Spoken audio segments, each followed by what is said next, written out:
Welcome back to Share the Pants. Today we have got another listener question, and this one comes from Yvette in Virginia.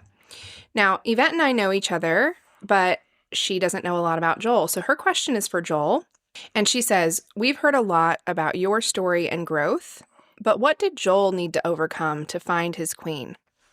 Well, that is a great question, and one, frankly, I'm a little nervous to even answer and unpack because it puts me pretty vulnerable here and makes me feel like the spotlight is directly on me and revealing things that I'm not necessarily comfortable revealing. And I know I can reveal what I want to reveal and not, but I also want to be as open as possible. So, well, I just want to celebrate your courage for taking Yvette's question head on.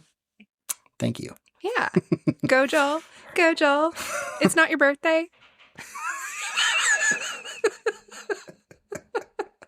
All right.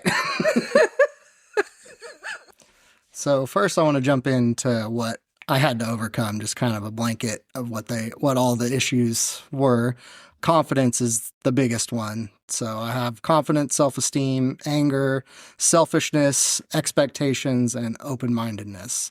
But I'm going to focus mostly on the confidence part because I feel like that was the biggest thing I had to overcome. So in order to get a little bit of context, I'm just going to go through some of my life story a little bit. I try not to harp on it too much and get too boring, but just some of the things that led to being not a confident person, self-esteem, being really, really hard on myself and the things that I had to overcome. So first of all, when I was a kid, I was very shy. And the first thing I really remember being made fun of for was walking on my toes. And I did that probably all the way through 6th grade or something. And at that point, I was really focused on trying to fix it. And I remember being made fun of for it and called T-Rex and whatnot. And so I've literally had to tell myself heel toe, like as I was walking to stop it. Now, the end of that is I have awesome legs and calves now, and it's because of that. So there was a blessing to that. And yeah, if Joel wants to let me know that he's in the mood, he just shows me one of his sexy legs, and suddenly we're off to the races. That's right.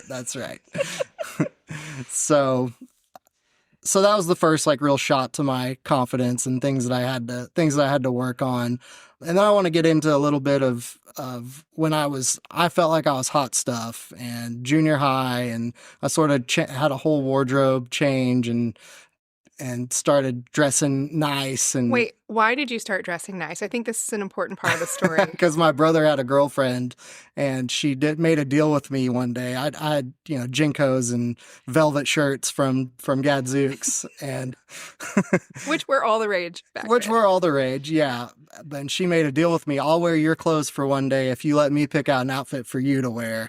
And so I did, and it was probably Tommy Hilfiger and some American Eagle jeans, and I was getting hit on that day at school so much, and so I was like, okay, I'm gonna start chopping at the buckle now. and so anyways, but even then, I was always, even when you're at your best and feeling the most confident, there's still those insecurities that are driving that, in the first place. But I was also, a dick back then too, and a bit of a bully at times. And it wasn't anything really malicious on my end as far as why I was doing it. It was just to impress my friends. And that's been a theme, throughout my 20s, at least, I would say. Do things because it's cool. And some of my biggest regrets in life are doing things because they were considered to be cool instead of what I was really passionate about, like drama and music. In high school, I chose football and soccer, which I wasn't even all that good at, over drama. I mean, you were good at soccer. Those calves tell me. I was okay still. I mean, I was good in junior high, and then in high school, I wasn't very good though. I mean, I didn't start for my varsity team, so okay. I wasn't that good. not good enough to justify continuing to play. It was just in my mind, it's cooler to play soccer than Be a theater be at theater and partying with my nerd friends. or And yeah. I did do drama in 10th grade. And I remember letting down my scene partner at a competition in Stillwater. And I didn't study my lines good enough. And I felt like an idiot up there because I let her down. And I feel like that was kind of the end of that. But anyways, I talk about all that stuff because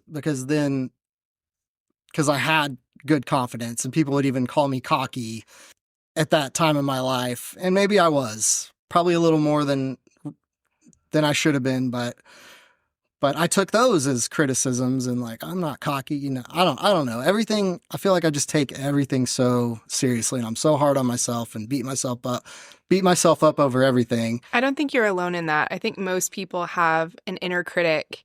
And when you're having that external feedback of like, this is what's wrong with you, or, you're getting made fun of, or you're getting shamed for feeling yourself, like, then it's easy to, I just feel like we all, even now, I feel like we all still face the external voices and having to be like, is that my truth? Or is that just somebody else's perception of me? And do I want to be gentle with myself, or do I want to like beat myself up with that information? Right. And a lot of us do choose our inner critic because they're loud and mean. Right. Yes. Yeah, very, very much so. In my case, for sure. So I kind of leaned into the party lifestyle for way longer than I should have and kind of made it a personality trait instead of anything else and focusing on goals and dreams. And so a lot of those goals that I had when I was younger, I lost and I didn't fulfill, and I failed out of college and, did all this. And a lot of stuff was going on then. I ran into some legal trouble because of my partying, and my dad died of cancer he had cancer, was diagnosed with it when I was in Stillwater, and I moved back to Lawton. But then I had a chance to go to school there, and I fucked that up too. So yeah, all those things. And then I gained weight and got, up to around 240 and hadn't been in a serious relationship. And at that point, it felt like I was just like, this is getting into my late 20s and probably the heaviest I'd ever been.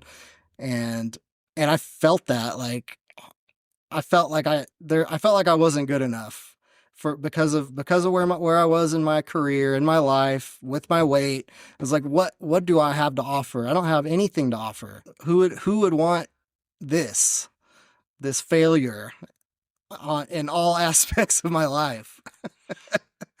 But I will say that even through those times, I always had a good friend group, and I always had close friends, and I was always a part of something, and I leaned on that, and I had a lot of great times during those years.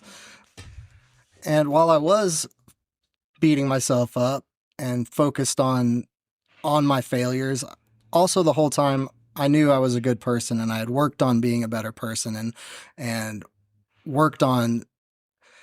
I beat myself up over those actions in high school when I felt like I was a bully and mean to kids and doing things to kids that were just because my friends thought it was cool, or they would think I was cool by doing that.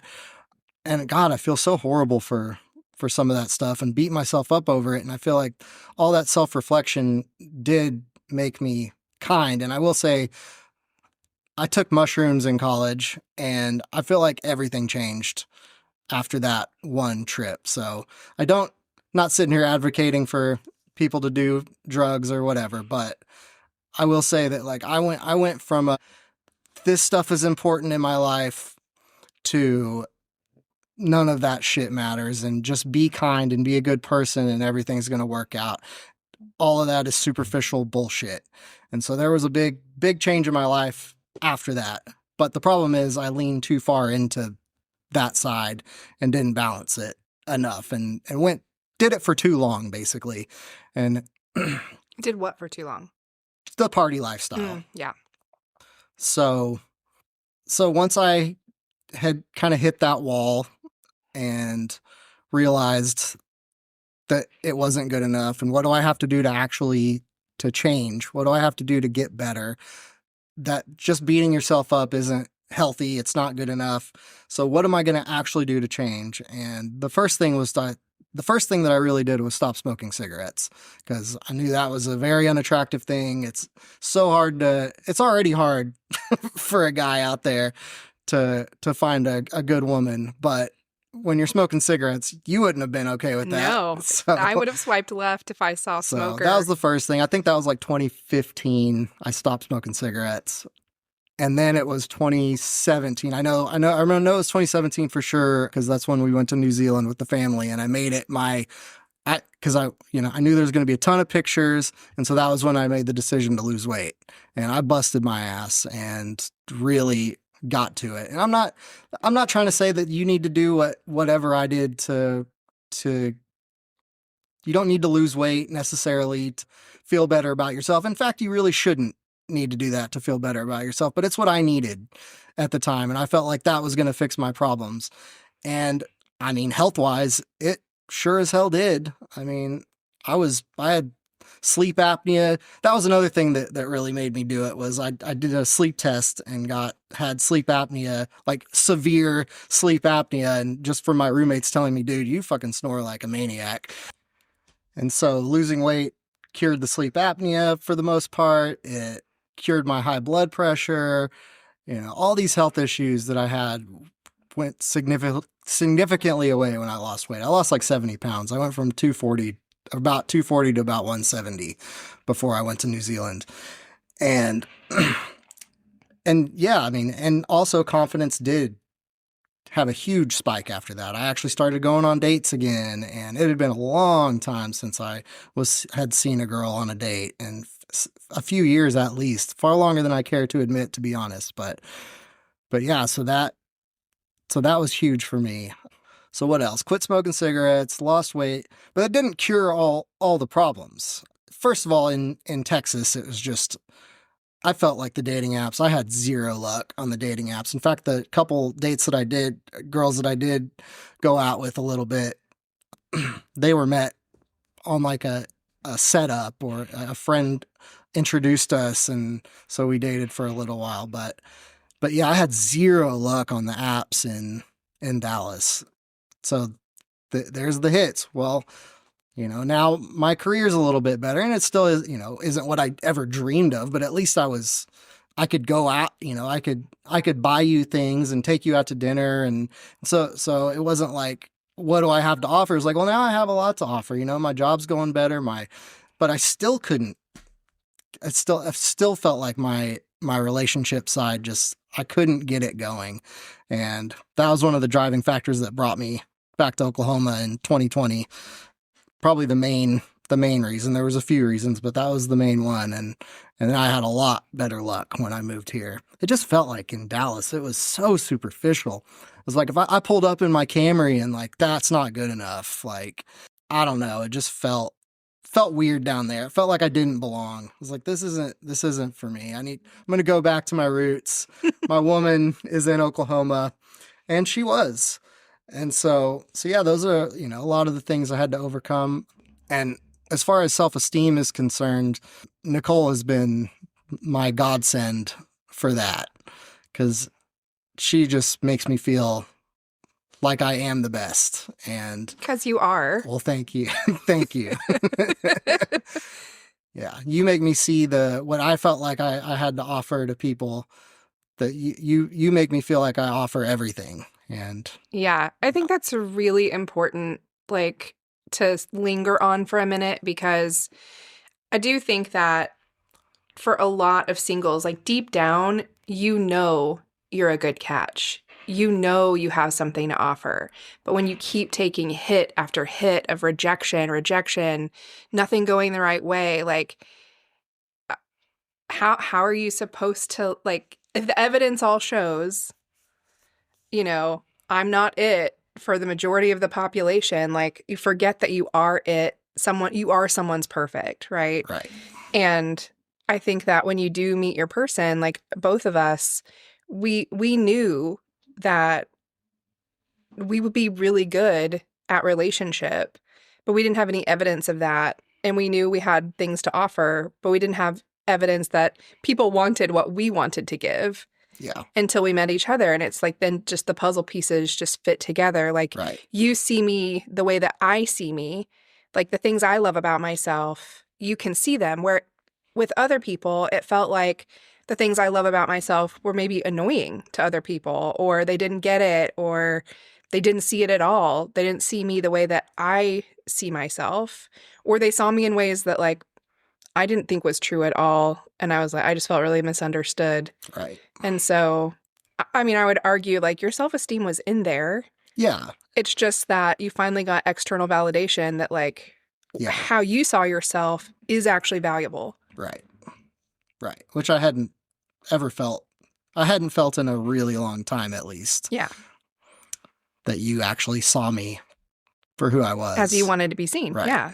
And I had done a lot of work and a lot of self work to get to this place. And I know a lot of people party through their 20s.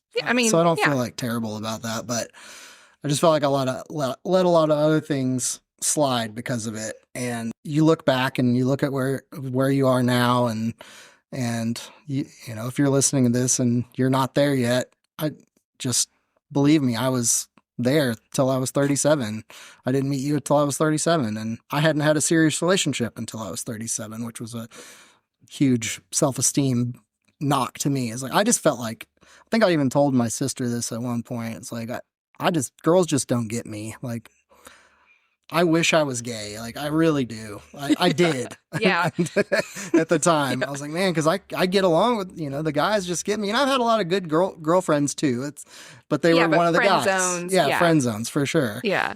But yeah, so I know it's funny. On a previous podcast episode, you said something about, you know, you're pretty sure your mom thought you were gay. Yeah. And my family, I mean, there was a rumor going around behind my back that I was a lesbian because I brought one of my best girlfriends home for my birthday dinner. I was always allowed to have a birthday dinner guest.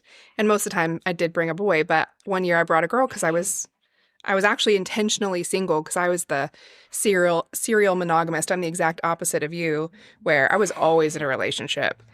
Not the right ones, but I was always in a relationship. And so I brought a girl home one time, and my whole family behind my back was like, is that her lover? I'm like, what the fuck? Yeah. You can't just be out here being single. The first thought, yeah. That's their generation, man. Like, yeah, that's boomer versus millennial or ex-millennial, however you want to describe us or you or me. And I know this is totally off topic, but now I'm seeing like Taylor Swift and Travis Kelce being accused of being in a lavender marriage, which is basically like they're both gay, but they're pretending they're straight. And I'm like, I bet people think that about us sometimes. For the record, not true. No, I don't know. I just wondered, like, because people thought you were gay. People thought I was a lesbian. So, you know, it wouldn't be a far stretch. Yeah. Dumb reasons either way, but yeah. So what else? I would say I'll harp a little bit on anger just because it is still something that I work on, and we're never angry with each other. Or, I mean, we get mad, but obviously we fight from time to time, but it's nothing. We're respectful. Yeah, respectful, exactly. And I feel like that's something that I had to work on internally for sure. I came from a dad who was just blew up at the smallest thing. It was never like a reasonable conversation when you did something wrong. It was almost all the time. It just went from 0 to 100. And so I saw that and really didn't want to be that. So that was the one thing from my dad. I was like, I do not want to be this person. And do I fail at it sometimes? Absolutely. Not with you, thankfully, but I let it out in other ways. And well, I think for the record, at work sometimes, and anger is not bad. It's what you do with it. So I think if you're expressing it in healthy ways, then that's perfect, right? But you have never come at me, and I haven't come at you, and we both have tempers. I mean, I'm angry too. Like anger was my primary emotion. Yeah. It was the only one that was actually allowed and acknowledged in my family. Yeah. Like he who yells the loudest wins in our house. So, I had to learn really like over years of practice that is not healthy and that is not going to make a relationship work. I feel that too, for sure. I grew up, me and my mom were the shy ones in a house full of introverts. So 2 out of 6. Extroverts, you mean? Yeah, we were the 2 introverts in a house full of extroverts. And so, it's easy to hide and easy to just kind of tuck in the corner and do your own thing. But yeah, so I definitely feel that. So what else? What's the moral of the story here? Well, I think that the moral of the story is you, like everybody, had childhood, teenage, adolescent, hardships and things that shaped how you saw yourself that in an adult frame you had to like really recover from and shift and be aware of how you got to where you were, and then look forward to like, where do I want to go and how am I going to get there? And then ultimately, like, you fucking did the work. I mean, the things you listed, like stopping smoking, losing weight, what else? Like moving. These are big life changes, not like, well, I rewrote my dating profile so that it sounded really good. By the way, you didn't do that. Like, No. you changed some really like core things that allowed you to get to where you are now. And like you said, it didn't fix every insecurity you have. Nothing ever will. We're always going to be confronted by our own trauma, wounding, insecurities, attachment style, fill in the blank. Like, we're human. We're never going to get to a level where we don't feel hard feelings, where we don't slide into old behavior that's not the best. Like, we're flawed. We're going to be flawed. Right. But you did enough work to where you felt like you could get back out there. Mm-hmm. I am curious because like you did take such a big break from dating. Was there like one thing that you told yourself when you were ready to like put yourself back out there of like, this is why I can now? Like how did that shift happen? It was losing weight and having more money and progressing at my job and getting promoted and all that stuff probably led to it. Yeah. It's like I need to do this better first, and then a girl can actually take me seriously. Okay. Yeah. I feel like we need to make a whole episode on the weight thing because both of us have struggled with weight. And I think we have a different perspective on this side of it than we did when we were actively dating. And but that'll be for a different day. Sure. Yeah. Yeah. So yeah, I think that wraps up. That's just a portion of my story, but the highlights. Yeah, no, I think it's super relatable. I mean, I know all those parts of your story, but I think hearing them in kind of a chronological order in this way, like, it's I feel like you really let us in. Me too. Like, right? I feel like I know you deeper now, and I thought I knew you really deeply, So Well, it's good. like, I think it's so relatable. Like so many of the things that you've experienced, while they're very Joel, like your life experience, the themes underneath, we've all been there. We all feel those things, like some version of it. So thanks for sharing you in such a deep way. I know it wasn't your favorite thing to do. Yeah, so, I'm sweating. So so thank you. Sweating right now.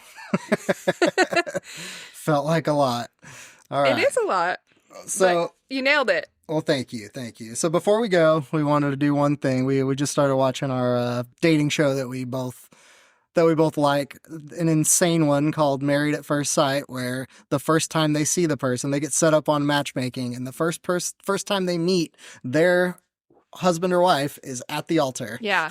I love it. As an experiment, I freaking love it so much. Never, ever do it. It's the one show, that I watched that I would like, dating show that I would be like, I would never actually go on that one. Yeah, same. Well, there's plenty that I wouldn't go on, but right. That's the top of the list. Yeah.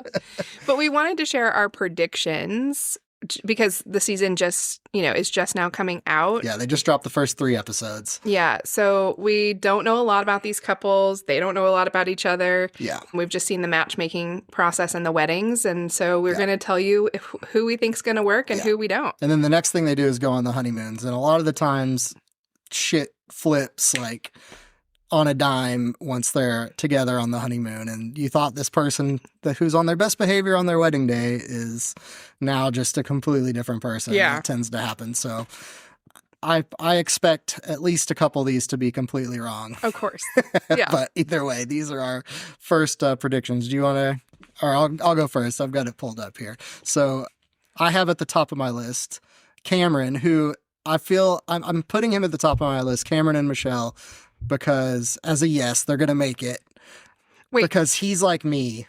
He's never been in a long-term relationship, 37 years old. Oh, I missed that So it's like detail. the same day. I'm like, okay, this guy's going to he's got it figured out. He just needed a chance. He needed to find the right girl. And so I'm really rooting for him. So that's part of the reason why he's there at the top of my list. Okay, I just noticed something about the list that I want to kind of point out. You put all the boys first, and I'm wondering, is your ranking more about the guy than the girl Not in the partnership? necessarily. Okay. That's just, I did it that way on the first one, so I had to keep it consistent down the line. That's Gotcha. the OCD organizer in me. That's not Okay. Yeah. So at the top of my list are actually, although this is the bad thing about being a Libra, is that you can convince me to switch sides, like, because I can see the point of all of it, right? I can see the both sides. But actually, at the top of my list are Nick and Courtney. Now, Nick has been on reality TV before. He was on The Circle. And then from there, he got asked to come on to The Perfect Match, which is kind of like, it's a lot of different reality stars date each other from different shows. And I think he's really ready. Yeah. And I think she's really ready. I think she's going to have more to I'm worried about her. Yeah, I'm worried about her. I think she's going to have more to overcome, but I'm rooting for them. Yeah. They're at the top of who I'm rooting for the most. I think Cameron and Michelle would be my number 2 spot. Okay. And then I actually think that's both a yes from us is Mecca and Bella Jolie. I think he has to overcome his anxious attachment. His anxious attachment on the wedding day was like through the fucking roof. I think for him, it's just because his dad is this alpha. Yeah. So I think when he's not around his dad, I think he's going to be different. And yeah, so his dad was. I think they're going to work out. Yeah. Also, just to note on this show, like they're already married, so the chance of them at the end being like, yeah, we might as well keep trying because otherwise it's a divorce. But what usually happens is they'll say yes at the end of the show, and then when they do the reunion, they've broken a year up. later, not always, but a lot of times they've broken up. Yeah. So are we saying yes, they'll say yes on the day of decision day, or are we saying they're going to make it? They're going to yes. make it. Okay. So yeah, I think Mecca and Bella Jolie will make it. I think there will be plenty of drama to be had with them, but I think they're going to make it. I think he's going to learn a lot about himself. I think he's going to be the most vulnerable, and I think the most fun to watch for me as somebody who like loves to dig into the psychology of it all. Yeah, I love him. And then who else we have? Well, I had Nick and Courtney. You had them number 1. I have them number 3. Okay. And I had Mecca and Bella Jolie number 2. In order of how they're going to make it. And I have all 3 of those as yeses, and the rest of mine are nos. There's 7 total, and so I have 3 out of 7 making it. Yeah. I need a refresher on Devin and Caitlin. He's the one that calls himself, he looks like a giant douchebag. And I think he probably is, but... Yeah, he knows that he looks like a douchebag. Yeah. Okay, I have them as a yes, actually. They're a no for you. They're a no for me. He's only 27. They're both, they're the only ones that are in their 20s, I think. And I just don't think they're ready. I think they're a yes for me, but I think it's going to be spicy. Yeah. And then everybody else is also a no for me. Yeah. But not all of them. I mean, like, I just want to say, if it's a no, I am still rooting for them.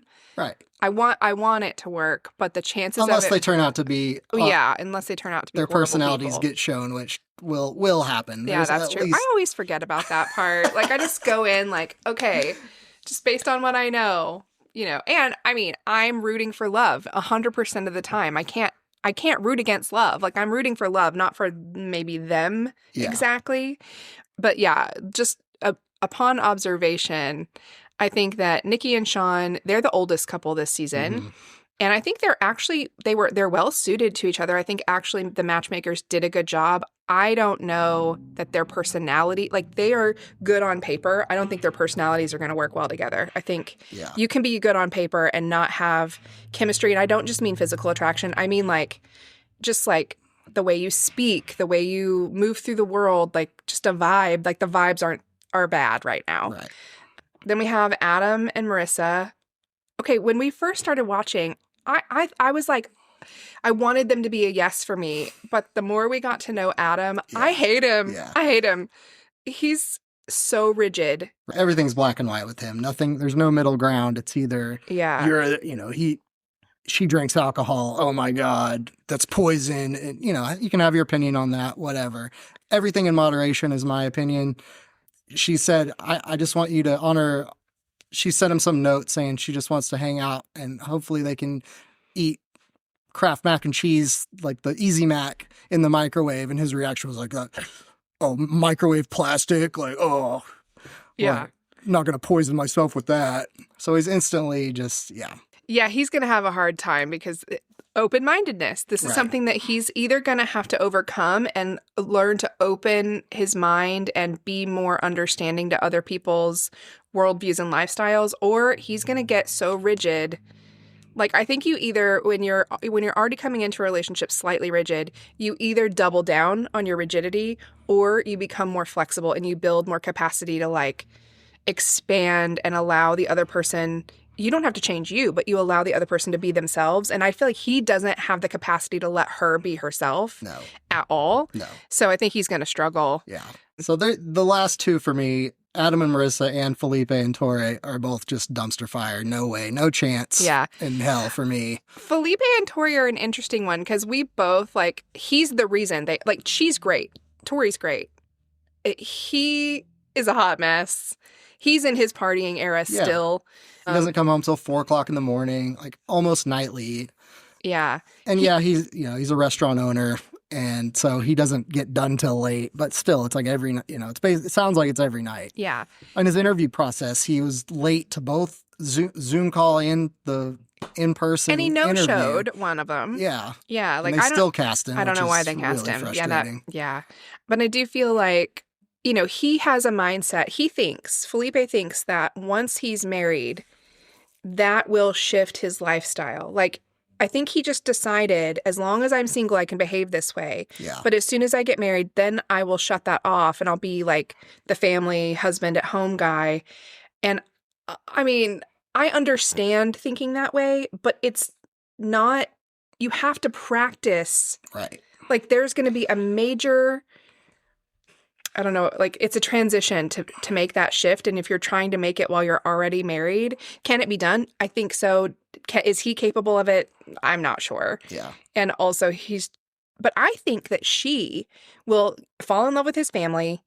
I think that the family will be because her family's not, she doesn't have a like solid, healthy family. So I think she's going to attach to his family. I think she's going to do everything in her power to make this work. Yeah. She also thinks he's really hot. So I think, that'll last. That'll be a hook for as long as it lasts. But I think they're going to have a lot. Unless he just dramatically changes his behavior. Yeah, right. I know. But I mean, that's the only thing I could say. Like, unless a miracle happens. Yeah. I think they're not going to make it either. So them's the predictions. Yeah. And again, I'm probably going to be dead wrong on a couple that I thought were great and they're horrible. And then I think they're horrible and maybe they're great, but I don't know. We'll see. Yeah, we'll see. But anyways, that's going to do it today. Anything else to add? I don't think so. All right. If you have a listener question, please. We did that today. Try not to make it so personal for me next time. No, keep doing this. This was great. Ask him all the hard-hitting questions. I sweat way too much today. I just took a shower and I feel like I'm going to need to go hop in and do another one. So cool off. Yeah, soothe that nervous system. My God. So anyways, yeah. We'll see you next time. Send in those listener questions and we'll see you next time. Yeah. Bye.